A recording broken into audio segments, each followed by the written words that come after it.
अस्सलाम वालेकुम जी, खुश आमदीद कहते हैं आप सब लोगों को। दोपहर बखैर में उम्मीद करते हैं आप सब खैरियत से होंगे। आपका रोज़ा बहुत ही बेहतरीन गुजरा होगा। हालांकि अब गर्मी की शिद्दत में इजाफा हो गया, इस वजह से प्यास जो है वो लगना शुरू हो जाती है। आज तमाम तर लोग जितने भी स्टूडियो में मौजूद थे सब इस बात के बारे में जो है वो बात कर रहे थे कि जब आप सुबह उठते हैं तो आपको प्यास का एहसास होने लग जाता है, बिकॉज़ आपकी जो रातें हैं वो अब उतनी ठंडी नहीं रही। एक सफोकेशन का एहसास आपको होता है रात को, तो इसलिए आपको सुबह सुबह प्यास लग जाती है। लेकिन ज़ाहिर है अभी 15वां रोज़ा है आज अल्हम्दुलिल्लाह, और 15 रोज़े और बाकी हैं जो हमने रखने हैं। अल्लाह ताला जो है वो हम सब पे रहम करे और इसी तरह हमारे अच्छे रोज़े जो है वो गुजर जाए। मैं हूँ आपके साथ हलीमा जुल्फ़िकार और हुमायूं ज़ेबवासी अभी आने वाले होंगे।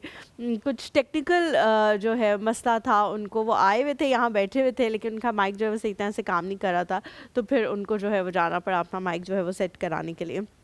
आज हम जिस चीज़ के हवाले से बात करने वाले हैं वो है शो ऑफ़ करना। शो ऑफ़ से मुराद तो वैसे ज़्यादातर चीज़ों का होता है कि आप चीज़ों का शो ऑफ़ करते हैं, लेकिन आज जिस चीज़ की बात हम करने वाले हैं वो अगर उर्दू में उसे कहा जाए तो रियाकारी कहा जाता है। कि आप जो है एक इंसान के बारे में वो फ़ील नहीं करते जो आप उसे प्रोजेक्ट कर रहे होते हैं। यानी कि हो सकता है कि दिल में आप उसे इतना अजीम इंसान ना समझते हो, या आप उसे इतना अच्छा इंसान ना समझते हो, या दिल में आपकी उसके लिए वो फीलिंग ना हो, लेकिन जब आपके सामने कोई इंसान आ जाता है तो हम उनकी बेजा तारीफ़ें जो हैं वो करना शुरू हो जाते हैं ताकि वो इंसान हमसे खुश हो जाए।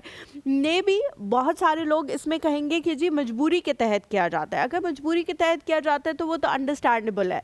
मे बी आपका उनके साथ कोई ऐसा रिश्ता है जिसमें आप उनको खुश करना चाह रहे हैं, और वो खुश करने के लिए आपको कुछ ऐसे अल्फाज भी बोलने पड़ रहे हैं, उनकी तारीफ़ें भी करनी पड़ी हैं, उनकी हाँ में हामी भी मिलानी पड़ रही है। तो वो एक अंडरस्टैंडेबल चीज़ है, क्योंकि बहुत दफ़ा इंसान जो है वो बहुत कुछ ऐसी चीज़ें करता है जो असल में वो नहीं करना चाह रहा होता, लेकिन वक्त की मुनासबत से या हालात की वजह से उसको वो करनी पड़ती है। But on the other hand कुछ ऐसे लोग होते हैं हमारी ज़िंदगी में जो खुशी से ये चीज़ करते हैं। जैसे ही बहुत सारे ऐसे लोग होते हैं, कह रहे होते हैं ओ वाह आप कितने अच्छे लग रहे हैं, आपसे हमें मिलके बड़ी खुशी हो रही है, ये वो।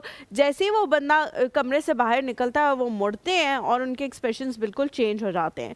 तो इस चीज़ को रियाकारी कहा जाता है कि आप दिल से उस इंसान के बारे में वो जज्बात, वो एहसासात, वो फीलिंग्स ना रखते हों, लेकिन जब वो आपके सामने आ जाए तो आप जो है वो उसके लिए ये महसूस ना करते हो, लेकिन आप उसको कहें कि मुझे आप बड़े अच्छे लग रहे हैं। अस्सलाम वालेकुम। अस्सलाम वालेकुम, मुझे आप भी बड़े अच्छी लग रही हैं। काफ़ी माशाल्लाह, बहुत शुक्रिया।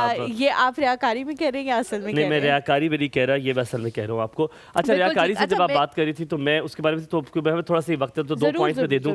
मैं ये सोच रहा था अगर सोशल मीडिया ना हो तो क्या हम उतनी मदद करेंगे किसी की? आप सोचिए जब सोशल मीडिया नहीं होता था, अब क्या होता है कि एक 500 रुपये आप किसी को देते तो आप 5000 सेल्फी और रील बना रहे होते हैं। आप कहते हैं ये, और फिर नीचे मैंने तो अब अक्सर लोगों को ये देखा होता है किसी मस्जिद में, जैसे फैसल मस्जिद चले गए, कहीं चले गए, वहाँ पे तस्वीर लगाएंगे और कहेंगे फीलिंग ब्लेस्ड, अल्हम्दुलिल्लाह, इबादत एक्सेप्टेड। आप पे क्या पूछ कर आया हूँ ऊपर से कि इबादत एक्सेप्टेड।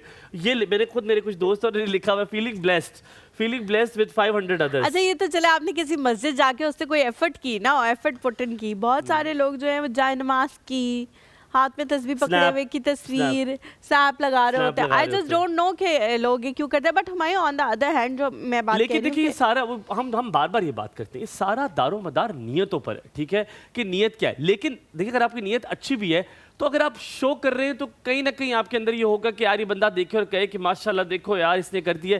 सो अवॉइड के काम जो आप दुनिया के लिए ना करें, आप अल्लाह के लिए करें, और आप अपनी इत्मीनान के लिए करें, अल्लाह की खुशनुदी के लिए करें। छोटा सा ब्रेक लेते हैं, ब्रेक के बाद वापस हाजिर होंगे, कहीं मत जाइएगा। देखते रहिए दोपहर बखैर हुमायूं और हलीमा के साथ।